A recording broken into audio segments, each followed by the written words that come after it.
कल मुख्यमंत्री पवन वर्मा को जिम्मेदारी दे रहे थे कि आप प्रशांत किशोर को मैनेज कीजिए, और कल मुख्यमंत्री के पार्टी के राष्ट्रीय अध्यक्ष कह रहे थे कि आरसीपी सिंह है जो राजनीतिक पॉलिटिकल स्टाफ हैं और ये राजनीतिक व्यापारी हैं।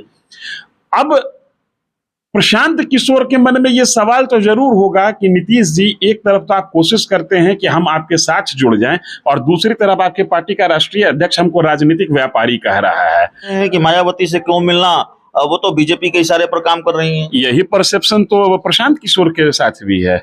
इन्हीं की पार्टी के, मैं नाम नहीं लेना चाहता, इन्हीं की पार्टी के बड़े नेता ने कहा ये बीजेपी की बी टीम है।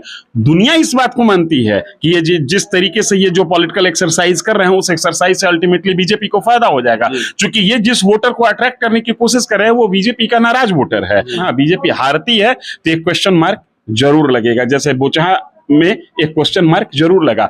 इसके बावजूद मैं कह रहा हूं कि बाई इलेक्शन का जो चुनाव होता है वो पॉलिटिकल ट्रेंड को स्टैब्लिश नहीं करता है। बाई इलेक्शन के चुनाव में कई लोकल ऐसे फैक्टर होते हैं जिस फैक्टर पे चुनाव में जीत आता रहता होता है, और ऐसा देखा गया है कि उसी चुनाव के 2-3 महीने बाद जनरल इलेक्शन हुआ, उस जनरल इलेक्शन में वो फैक्टर कहाँ गया पता ही नहीं चला लोगों को। तो बाई इलेक्शन बहुत ज्यादा मायने नहीं रखता है, लेकिन इस बार का जो बाई इलेक्शन होगा वो 2-3 महीने में महत्वपूर्ण जरूर होगा। बड़ी पार्टी है जो और बड़ी हो जाएगी सदन के अंदर, और सहयोगी पार्टी शायद उसका कद और छोटा हो जाए। बीजेपी हारेगी अपनी सीटों को, जैसा कि लोग कयास लगा रहे हैं। अगर बीजेपी हारती है तो बीजेपी और बैकफुट पे जाएगी, और अगर बीजेपी जीतती है, ये 3 में से अगर एक सीट भी बीजेपी जीतती है, यकीन मानिए बीजेपी इस जीत को आने वाले समय में पॉलिटिकल हवा के रूप में तब्दील करने की पूरी कोशिश करेगी, जिस तरीके से उसके पास तंत्र है और जितनी जो उसका प्रचार तंत्र है। क्या प्रशांत किशोर और नीतीश कुमार एक साथ आ सकते हैं? यह सवाल बिहार की राजनीति के उस दौर में है जब प्रशांत किशोर और नीतीश कुमार 36 के नहीं 72 के दुश्मन हैं। दोनों के बीच 36 का आंकड़ा नहीं है, 72 का आंकड़ा है। प्रशांत किशोर एक भी मौका नीतीश पर हमले का नहीं छोड़ते, और नीतीश कुमार कहते हैं प्रशांत किशोर अन्न बन्न बोलते हैं। और उस बीच ये खबर आ रही है, उस बीच इस बात के संकेत मिल रहे हैं कि प्रशांत किशोर की एंट्री जेडीयू में कराने की जो राह है वो तलाशी जा रही है। उनकी एंट्री जेडीयू में हो सकती है। इसके लिए मुख्यमंत्री नीतीश कुमार ने अपने एक विश्वस्त सिपा सलार को आगे किया है, उनको ये जिम्मेवारी दी है। हमारे साथ बिहार के जाने माने पत्रकार धीरेन्द्र सर मौजूद हैं, और उन्हीं से ये समझने की कोशिश करेंगे कि आज की राजनीति के जिस दौर में प्रशांत किशोर और नीतीश कुमार कट्टर दुश्मन हैं, उसमें ये कितनी संभावना है इस बात की कि प्रशांत किशोर और नीतीश कुमार साथ आ सकते हैं।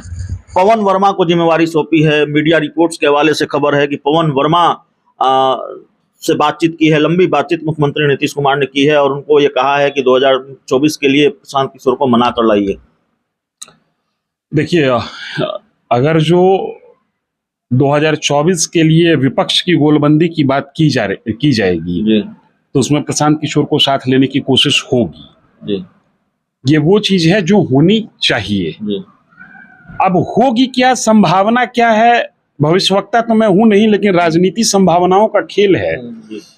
और पिछले 1.5-2 सालों में प्रशांत किशोर की जो एक्टिविटीज दिखी है बिहार में, और जो बयान दिखा है, उस बयान और उनके एक्टिविटी के आधार पर ये कहा जा सकता है या कहा जाना चाहिए कि इतने तल्ख रिश्ते होने के बाद दोनों में दोस्ती की संभावना न के बराबर है। फिर भी मैंने कहा कि राजनीति संभावनाओं का खेल है। अब सवाल ये खड़ा होता है कि नीतीश कुमार ने जिस व्यक्ति को ये जिम्मेदारी दी है कि वो प्रशांत किशोर को अपने साथ जोड़ें दोबारा, वो व्यक्ति खुद ही नीतीश कुमार के द्वारा कुछ दिनों पहले तक उपेक्षित था, निकाल दिए गए थे पार्टी से, पवन वर्मा। तो पवन वर्मा जिनको पार्टी से निकाला गया, जो कभी पार्टी में नीतीश कुमार के करीबी होते थे, जो नीतीश कुमार से दूर हो गए, वो आज नीतीश कुमार की बातों को किस तरीके से रिसीव करेंगे और कितना उसको ट्रांसप्लांट करने की कोशिश करेंगे, ये अपने आप में एक समझने वाली बात है। दूसरा, जिस तरीके से बिहार को लेकर प्रशांत किशोर बिहार की बदहाली को लेकर नीतीश कुमार को जिम्मेदार ठहरा रहे हैं, और लॉजिकल बात कह रहे हैं कि जो व्यक्ति 17-18 साल से बिहार में अक्षुण्ण शासन कर रहा हो, वो व्यक्ति के 18 साल की शासन के बावजूद अगर बिहार में का जो विकास है वो हर ग्राफ में नीचे से शुरू होता है, तो जिम्मेदारी उसी को लेनी होगी, दूसरे किसी को नहीं लेनी होगी। जब नीतीश से अलग होने के बाद प्रशांत किशोर ने बड़ा प्रेस कॉन्फ्रेंस किया था बिहार में, उस समय उन्होंने नीतीश को अपना राजनीतिक गुरु, पिता समान कहा था, और उसी प्रेस कॉन्फ्रेंस में जो बयान उन्होंने दिया था उससे वो पितृहंता कहलाने की भी जिम्मेदारी ले रहे थे। ऐसी स्थिति में संभावना कई चीजों की हो सकती है, उसमें मान के चलिए कि यह भी एक संभावना है, चूंकि 2024 के पहले कई तरीके की संभावनाओं की दीवार बनेंगे, कई तरह के संभावनाओं के भवन बन जाएंगे, और 2024 आने आते आते कई तरह के संभावनाओं के भवन ध्वस्त हो जाएंगे। आगे देखिए ये मैच्योर होता है या नहीं होता है। संभावना इसकी बड़ी छीन है, इसलिए भी छीन है कि प्रशांत किशोर जिस तरीके की रणनीति के लिए जाने जाते हैं, उनको इस बात की माने पूरा एहसास है कि बिहार में एक वर्ग ऐसा जरूर है जो लालू, नीतीश और सुशील मोदी, ये तीनों की राजनीति की जो तिकड़ी है उससे अलग विकल्प की तलाश में है। कांग्रेस विकल्प देने की स्थिति में है नहीं। दूसरी बात है कि कांग्रेस नया विकल्प नहीं है, कांग्रेस पुराना विकल्प है। प्रदेश नए विकल्प की प्रतीक्षा में है, और इस बात को प्रशांत किशोर समझ रहे हैं, और इस बात को प्रशांत किशोर ने कई प्लेटफॉर्म पर शेयर किया है। तो जिसको सामने तस्तरी में हलवा दिख रहा हो, वो फिर क्यों उस हलवे में दूसरा शेयर होल्डर खोजेगा। प्रशांत किशोर कभी नहीं चाहेंगे कि मैं नीतीश के साथ जाऊं। नीतीश की चाहत भले होगी कि प्रशांत किशोर के साथ आ जाएं। फिर भी मैं कह रहा हूं कि मैं भविष्यवक्ता नहीं हूं। अगर कोई बात मार्केट में आई है तो आगे आगे देखिए होता है क्या। तो लगता नहीं कि अगर प्रशांत किशोर नीतीश के साथ चले जाते हैं तो विश्वसनीयता का भी संकट होगा। उन्होंने तो बकायदा पटना में प्रेस कॉन्फ्रेंस राजनीति में विश्वसनीयता, शुचिता, क्रेडिबिलिटी और क्रेडेंशियल, ये तमाम शब्द जो हैं वो राजनीति में एक कुआं है, उस कुआं के तहखाने में डाल के ऊपर से जाली लगा दिया गया। इन तमाम चीजों का कोई मायने नहीं रखता है, विश्वसनीयता का कोई मायने। हाँ, एक चीज मैं जरूर शेयर करना चाहूंगा। जिन लोगों को ऐसा लगता है कि प्रशांत किशोर के आने से विजयश्री उन्हीं के गले में आएगी, वो लोग थोड़ा भ्रमित हैं। प्रशांत किशोर रणनीतिकार हो सकते हैं, लेकिन वोट अट्रैक्ट करने के लिए सिर्फ रणनीति से बहुत बात नहीं बनती है। कल मुख्यमंत्री पवन वर्मा को जिम्मेदारी दे रहे थे कि आप प्रशांत किशोर को मैनेज कीजिए, और कल मुख्यमंत्री के पार्टी के राष्ट्रीय अध्यक्ष कह रहे थे कि आरसीपी सिंह हैं जो राजनीति के पॉलिटिकल स्टाफ हैं, और ये राजनीतिक व्यापारी हैं। अब प्रशांत किशोर के मन में यह सवाल तो जरूर होगा कि नीतीश जी, एक तरफ तो आप कोशिश करते हैं कि हम आपके साथ जुड़ जाएं, और दूसरी तरफ आपके पार्टी का राष्ट्रीय अध्यक्ष हमको राजनीतिक व्यापारी कह रहा है। ये चीजें कैसे मैटरलाइज होंगी। दूसरी बात है, नीतीश कुमार के नजरिए से जरा सोचने की कोशिश करें। नीतीश कुमार को क्या पता नहीं है क्या कि प्रशांत किशोर चुनाव वहीं जीतवाते हैं जहां पर जीत की संभावना होती है। जहां पर जीत की संभावना नहीं होती है वहां पर प्रशांत किशोर का तमाम रणनीति, तमाम नारा, तमाम प्लानिंग, तमाम डाटा जो है वो किताब में ही रह जाता है, कागज के टुकड़े में ही कैद रह जाता है। इसलिए प्रशांत किशोर के आ जाने के बाद कोई बहुत बड़ा ब्रह्मास्त्र इनके हाथ आ जाएगा, जिसके आश्रय ये 2024 की नैया पार कर जाएंगे और नरेंद्र मोदी को परास्त कर देंगे, ये संभव नहीं है। हाँ, 2024 में नरेंद्र मोदी को परास्त करने के लिए इनके तर्कस में कई तीर होने चाहिए, और उस तीर को ये एकत्रित करने की कोशिश कर रहे हैं। उसमें एक मामूली सा तीर है प्रशांत किशोर, क्योंकि प्रशांत किशोर अभी राजनीति की पिच पर दूसरे को खिलाते रहे हैं, बैकडोर से खेले हैं। प्रशांत किशोर की खुद की क्रेडिबिलिटी कितना है और जनता इनको कितना पसंद करती है, इसका लिटमस पेपर टेस्ट नहीं हुआ है। ये जरूर कहावत है कि बंद मुट्ठी लाख की और खुल गई तो खाक की, लेकिन ये लाख की मुट्ठी भी कई बार खुल चुकी है, और ये दिख चुका है कि ये लाख की मुट्ठी वहीं पर लखपति बनाते हैं जहां पर लखपति बनने की संभावना रहती है। 2015 में बिहार में नीतीश और लालू के कॉम्बिनेशन को ये जिता दिए थे। दुनिया जानती थी कि ये जीत होगी। ममता बनर्जी को जिता दिए, दुनिया को पता था कि ये जीत हो जाएगी, लेकिन ममता बनर्जी को जिताते जिताते ये अब एक सेफ पैसे जरूर ले लिए थे कि बीजेपी बहुत बड़ी पार्टी बन के निकलेगी। नरेंद्र मोदी का कोई जवाब नहीं है, इसलिए कि इनको पता था कि ममता बनर्जी का जो जीत का मार्जिन है वो पिछली बार के मुकाबले कम होगा, तो हम पहले से रास्ता अपना बना सकते हैं।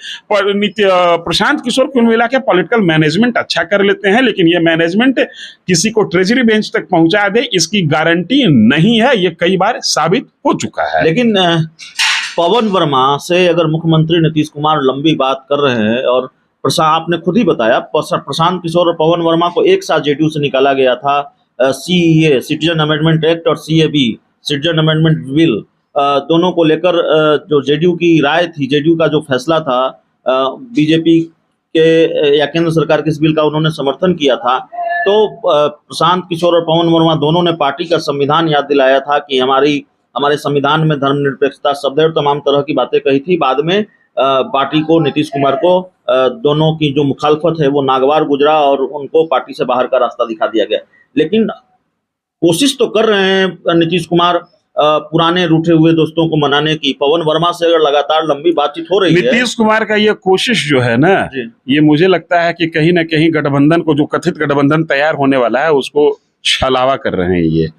अगर जमीनी स्तर पर ये नरेंद्र मोदी को परास्त करने की कोशिश करते या कर रहे हैं तो दिल्ली गए, अखिलेश यादव से इनकी मुलाकात हुई, मायावती से क्यों नहीं मुलाकात हुई? किसको नहीं पता है कि मायावती वो फैक्टर है उत्तर प्रदेश में जिस फैक्टर के आश्रय योगी आदित्यनाथ दोबारा कुर्सी पर बैठ गए। मायावती दिल्ली में नहीं होंगी। मायावती नहीं थी तो मायावती के जो सेकंड लाइन में है मिश्रा जी, उनसे इनकी मुलाकात होनी चाहिए थी। ये एटलीस्ट ये बयान देते कि मायावती जी से मैं मिलना चाहता था लेकिन मुलाकात नहीं हो सकी। ये अखिलेश यादव से मिले और इन्होंने ये कहा कि उत्तर प्रदेश में जो करना होगा वो अखिलेश जी करेंगे। इस बयान का मायने निकलता है, इसका मतलब कि ये रेस्ट मायावती पॉलिटिक्स करना चाह रहे हैं। एक जो परसेप्शन है मायावती को लेकर, और अखिलेश यादव का बयान भी है कि बीजेपी के इशारे पर मायावती काम कर रही हैं। नीतीश कुमार भी वही तो नहीं सोच रहे हैं कि मायावती से क्यों मिलना, वो तो बीजेपी के इशारे पर काम कर रही हैं। यही परसेप्शन तो प्रशांत किशोर के साथ भी है। इन्हीं की पार्टी के, मैं नाम नहीं लेना चाहता, इन्हीं की पार्टी के बड़े नेता ने कहा ये बीजेपी की बी टीम है। दुनिया इस बात को मानती है कि ये जिस तरीके से ये जो पॉलिटिकल एक्सरसाइज कर रहे हैं उस एक्सरसाइज से अल्टीमेटली बीजेपी को फायदा हो जाएगा, क्योंकि ये जिस वोटर को अट्रैक्ट करने की कोशिश कर रहे हैं वो बीजेपी का नाराज वोटर है। और बीजेपी का नाराज वोटर अगर बीजेपी के विरोधी से जाके मिलता है तो एक ताकत बनेगी। लेकिन बीजेपी के नाराज वोटर को एक फैक्टर लेके निकल जाए तो वो एक सीजेबल संख्या जिसकी मात्रा छोटी है, वो छोटी मात्रा फिर उसकी वोट में, राजनीति में कहीं गिनती नहीं हो पाएगी। तो ये भी तो आरोप लग रहा है कि प्रशांत किशोर भी बीजेपी की बी टीम है। भले प्रशांत किशोर इसको नकारते रहे, नकारना उनकी जिम्मेदारी है, तो प्रशांत किशोर को आप क्यों मैनेज करने की कोशिश कर रहे हैं? बिहार में 3 सीटों पर उपचुनाव होने हैं। प्रशांत किशोर कोई फैक्टर हैं, आरसीपी सिंह कोई फैक्टर हैं, मुकेश सहनी, चिराग पासवान कोई फैक्टर हैं। ये 4 नेता जो आज कहीं नहीं। बाई इलेक्शन का चुनाव कहीं कोई फैक्टर पर आधारित नहीं होता है। बाई इलेक्शन में मिला हुआ वोट किसी के वोट बैंक के रूप में गिनती नहीं होती है और बाई इलेक्शन की जीत राजनीतिक धारा का संकेत नहीं देती है। मैं आपको उदाहरण से याद दिला दूंगा, 1995-99 का समय रहा होगा, वैशाली लोकसभा से जीत हुई थी बीपीपा की, 94 का दौर रहा होगा। उसके बाद कई पॉलिटिकल पंडित ने माना कि बाई इलेक्शन बीपीपा जीत गई है, बीपीपा एक बहुत बड़ी फैक्टर होगी बिहार की राजनीति में। बीपीपा वैसे ही भीड़ लेके चल रही थी जैसे प्रशांत किशोर के आने पर भी भीड़ जमा हो जाती है। लेकिन 95 के विधानसभा चुनाव में बीपीपा कहां हवा हो गई ये किसी को अंदाजा नहीं लगा। बाई इलेक्शन में वोट मिलना कई फैक्टर पर डिपेंड करता है। किसी की मृत्यु होने पर बाई इलेक्शन होता है, एक सहानुभूति होती है। बाई इलेक्शन में पूरा तंत्र एक साथ जुड़ जाता है तो फिर पूरे तंत्र का फायदा मिलता है। बाई इलेक्शन पॉलिटिकल धारा को स्टैब्लिश नहीं करता है। बीजेपी के लिए चुनौती नहीं होगी? सुभाष सिंह जैसे कद्दावर नेता जो आसानी से गोपालगंज से जीतते रहे, उनका निधन हुआ, चुनौती नहीं है वहां से मजबूत उम्मीदवार फिर तलाशा जाए?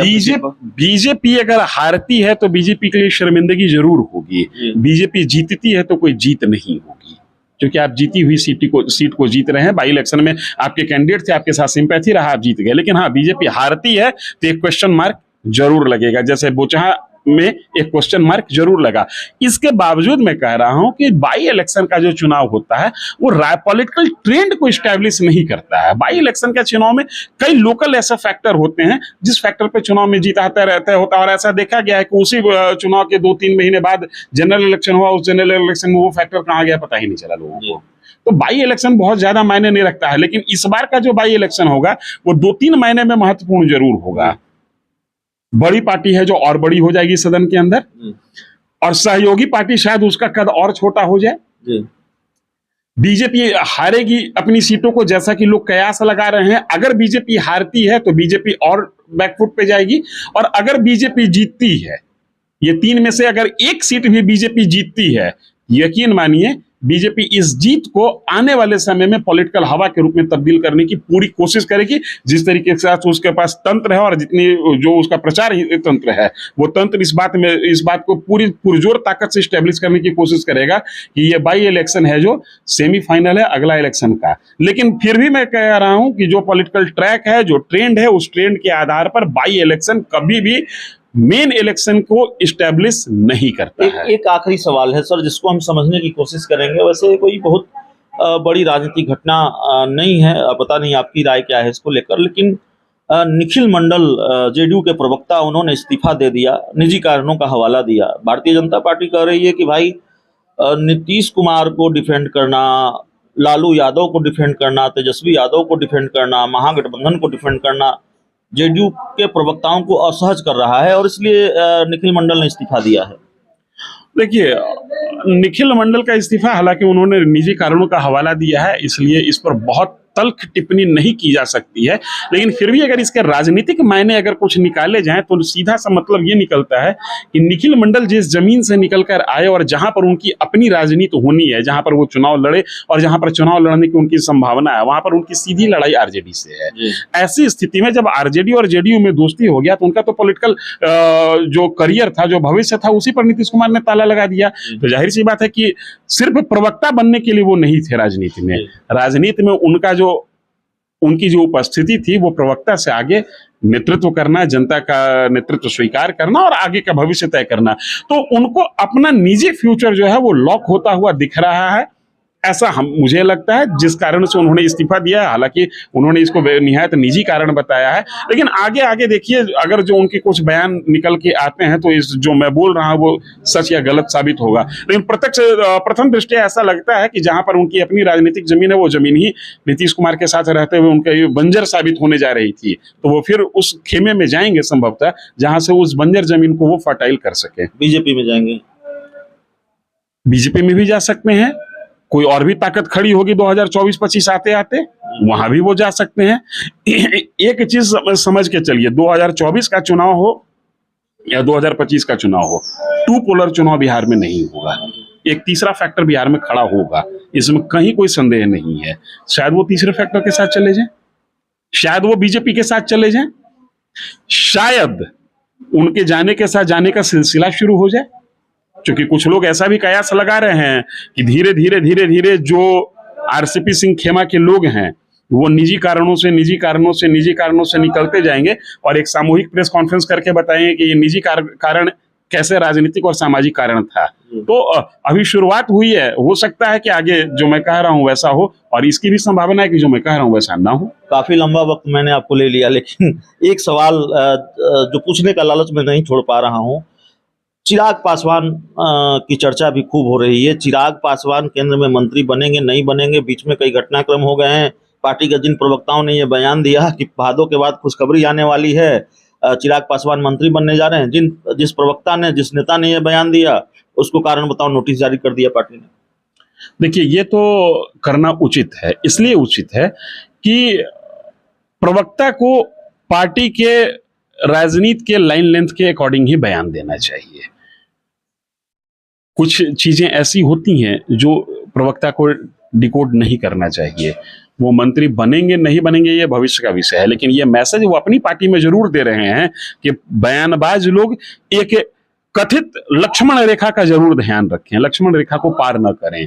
क्योंकि ये बातें पब्लिक डोमेन में आने के बाद इनका मंत्री बनना और न बनना दोनों पर संशय बरकरार हो गया। उनका बयान आना और उसके कुछ दिन बाद पशुपति पारस खेमा से ये बयान आना कि भाई वो अपनी सदस्यता बचाने के लिए मेहनत कर लें, सदस्यता उनकी जाने वाली है। तो आप कहां मंत्री बना रहे थे और 48 घंटा बीतते बीतते पता चला कि सांसद पर ही संकट आ गया, सांसद की ही कुर्सी जाने वाली है। आपने जो बताया इंटरव्यू में सदस्यता को लेकर, बड़े गौर से देख रहे थे पशुपति पारस खेमे के लोग और बहुत चर्चा हुई, उस पर बड़े फोन आए उसको लेकर। नहीं, मैंने तो वही टेक्निकल पक्ष बताया कि इनकी पार्टी की टूट को अंदर में मान्यता नहीं मिली है, सिर्फ नेतृत्व परिवर्तन को मान्यता मिला है, और नेतृत्व परिवर्तन को मान्यता मिला और ये लोजपा के सदस्य के तौर पर गिने जा रहे हैं। तो विप का उल्लंघन, पार्टी के निर्णय का उल्लंघन संसद के अंदर ये करेंगे तो इन पर अनुशासनात्मक कार्रवाई होगी और अध्यक्ष इसमें पावरफुल कंडीशन में होते हैं। चिराग पासवान भी कुछ संकेत दे रहे हैं। चिराग पासवान पश्चिम बंगाल के 2 दिवसीय दौरे पर थे और उन्होंने एक टीवी चैनल को इंटरव्यू दिया। वहाँ ईडी वगैरह के छापे वगैरह साथ पड़े हैं ना, उसको उन्होंने डिफेंड किया। उन्होंने कहा कि भाई अगर आप गलत नहीं हैं तो फिर ईडी के छापे से क्या डर है आपको, आपका कुछ नहीं होगा अगर आप गलत नहीं है तो। एक्चुअली जो भी सीजन्ड पॉलिटिशियन है वो उसका बयान ऐसा ही आना चाहिए। मेरे यहाँ छापा पड़े, कुछ नहीं मिलेगा, खेल खत्म। लेकिन चिल्ला वो रहे हैं। इस मैं नीतीश कुमार का बयान देखा, आई वाज सो पजल्ड कि जो व्यक्ति की राजनीति इस जमीन पर फली फूली कि लालू यादव चोर है, लालू यादव चारा घोटाला का अभियुक्त है, भ्रष्टाचार की ये साक्षात प्रतिमूर्ति है लालू यादव, वो व्यक्ति बिहार में सीबीआई की एंट्री पर कहता है कि जानबूझ के परेशान किया जा रहा है। ऐसा नहीं होना चाहिए। ध्यान रखना होगा राजनीतिज्ञों को कि भ्रष्टाचार से लड़ाई व्यक्ति की लड़ाई नहीं और व्यक्ति के खिलाफ लड़ाई नहीं है। एक छोटी सी टिप्पणी आपसे हम चाहेंगे, क्या चिराग पासवान इतनी बड़ी जरूरत आज बीजेपी की है कि उनके कहने से, चिराग पासवान के कहने से पशुपति कुमार पारस को एनडीए से बाहर का रास्ता दिखा दिया जाए, या केंद्रीय मुझे ऐसा लगता है, पिछली बार भी मैंने शायद आप ही के साथ चर्चा में कहा था कि एनडीए से बाहर का रास्ता नहीं निकाला जाएगा। संभव है कि नरेंद्र मोदी जी या अमित शाह जी इन दोनों को लेकर बैठेंगे और इन दोनों के बीच से सुलह का रास्ता निकाला जाएगा। तो चिराग पासवान और चाचा के बीच सुलह का रास्ता निकाला जाएगा। लंबी बातचीत, लंबी चर्चा बिहार के राजनीतिक हालात पर, बिहार की राजनीति की कई संभावनाओं, कई सवालों पर बिहार के जाने माने पत्रकार धीरेन्द्र सर से इस पूरी बातचीत में इतना ही, इस चर्चा में इतना ही। बहुत बहुत धन्यवाद।